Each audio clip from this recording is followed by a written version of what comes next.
Mesdames, Messieurs, bonjour, chers internautes de Kivu Morning Post. Bienvenue dans cette vidéo. Nous allons vous raconter la situation à l'est de la République démocratique du Congo. Bienvenue, nous faisons cette vidéo en direct de la partie Sud Kivu où il y a eu des combats. Des combats qui ont commencé depuis le lundi entre le FARDC et l'M23. Je ne sais pas dire exactement qui a attaqué l'autre, mais sur place, c'est que l'on constate, parce qu'un journaliste raconte uniquement des faits, c'est que l'on constate qu'il y a des combats. Il y a des combats depuis le lundi, mardi, mercredi, jeudi, vendredi, samedi. Et comme vous pouvez le voir, derrière moi, ce sont des collines. Pourquoi je suis venu ici? Pour être à hauteur et vous permettre de voir un tout petit peu la situation, vous expliquer de villages, des endroits, surtout à la fois de la partie des sites Kivu et direction une partie du territoire qui aujourd'hui enregistre de plus en plus de combats. Conséquence, c'est un déplacement massif de la population. La population venue des Kamanyola à cause des bombardements de l'armée burundaise, selon le chef de la cité des Kamanyola. Beaucoup des habitants des Kamanyola enfouis. Et là, je vais vous montrer Kamanyola, c'est du côté là-bas, là où il y a de maisons qui brillent en images, comme vous pouvez le voir. Ça veut dire il y a aujourd'hui l'armée burundaise qui entre en danse. L'armée burundaise était en train certainement d'accompagner les forces armées de la République démocratique du Congo dans cette guerre aux côtés des Wazalendo. Maintenant, de frappe quitte Burundi et Burundi, c'est de l'autre côté là-bas. Est-ce qu'on va voir en image? Le Burundi, c'est de l'autre côté là-bas. Donc, il y a des frappes qui quittent Burundi là-bas et qui se dirigent vers les collines des Ngomo. Ngomo, c'est des collines que vous êtes en train de voir au-dessus de la plaine. C'est Ngomo. Et Ngomo, c'est, vous allez, je vais dire, Ngomo, c'est la partie qui quitte vers Bukavu. On peut dire que Bukavu, c'est derrière les collines là-bas. Et quand vous voulez aller dans la plaine de la Ruzizi, en direction vers Uvira exactement, vous quittez Bukavu et vous passez par cette... il y a une ligne qui se trace dans les collines.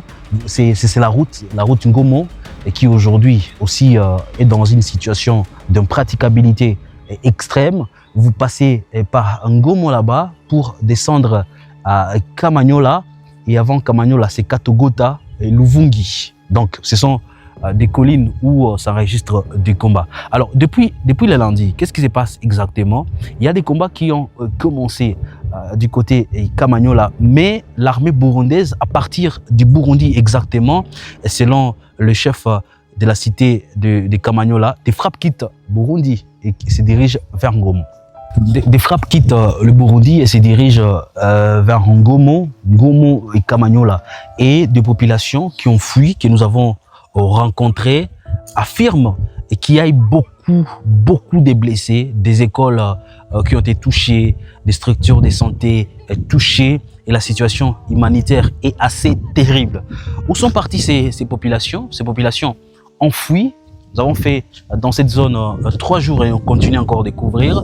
La population quitte maintenant Kamanyola là-bas et prend la direction où nous sommes. On ne saura pas vous montrer à l'image parce que c'est un autre pays, c'est le Rwanda. La population quitte Kamanyola là-bas et fuit des combats vers du côté des Rwanda où ils estiment que la situation est un peu calme.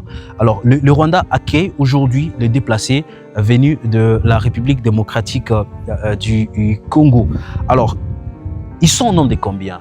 Selon des chiffres non encore officiels, mais que nous avons eu de la part de membres de l'immigration, il s'agit au moins maintenant des 500 ménages reçus par les autorités rwandaises depuis le lundi exactement, où les populations étaient en train de fuir des combats et des bombardements de l'armée burundaise selon les autorités de Kamanyola.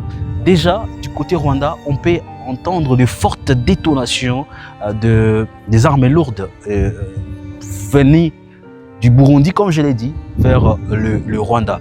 Mais le chef de Kamanyola, que nous avons eu un moment d'échange à Kamanyola, où il est en train d'être à côté de la population pour enregistrer des dégâts causés par des bombardements, parle aujourd'hui d'au moins 10 000 ménages qui se sont déplacés vers le Rwanda.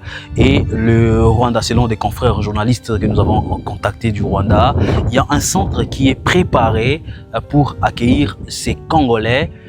Et ce centre s'appelle Nyarushishi, où ces Congolais sont transportés à bord de bus pour être d'abord enregistrés, accueillis, et puis une prise en charge qui va suivre, bien accompagnée par les agents de HCR qui sont également visibles au Rwanda selon nos confrères journalistes. La situation à l'est de la République démocratique du Congo devient de plus en plus préoccupante. Aujourd'hui, alors que la République démocratique du Congo et le Rwanda venaient de signer un accord de paix qui, pour les autorités congolaises, était un espoir de retour de la paix dans cette région. Depuis lors, la situation devient de plus compliquée. Les populations se posent la question pourquoi aujourd'hui des combats continuent alors qu'il y a des efforts de paix dans la sous-région. La question demande beaucoup de franchise. Nous devons parler de la guerre comme ça se passe, avec beaucoup de franchise, pour vous aider à comprendre qu'il y a quand même des Congolais jusqu'à aujourd'hui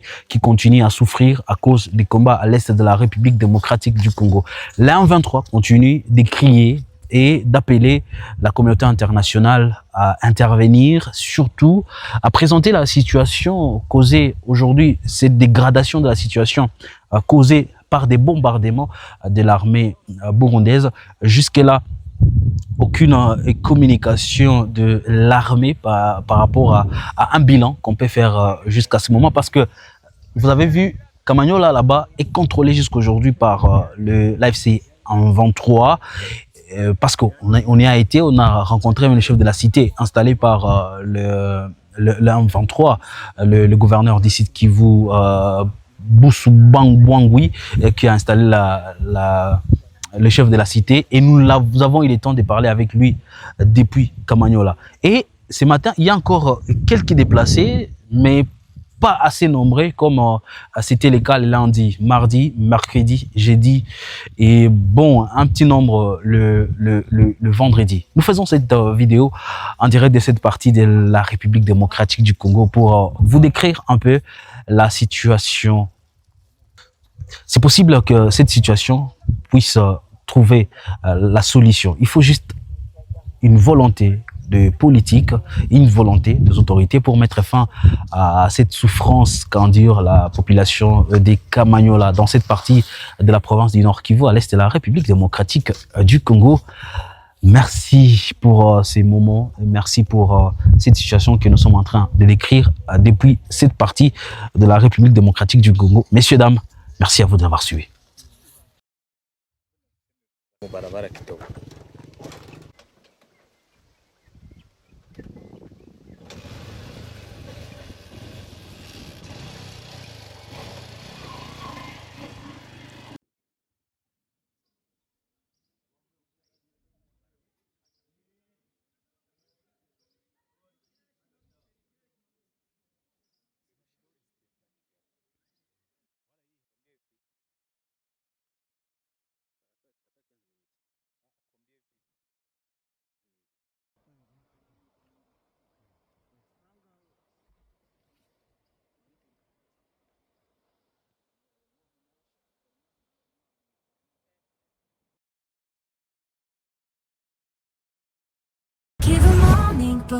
Information pour éclairer et changer les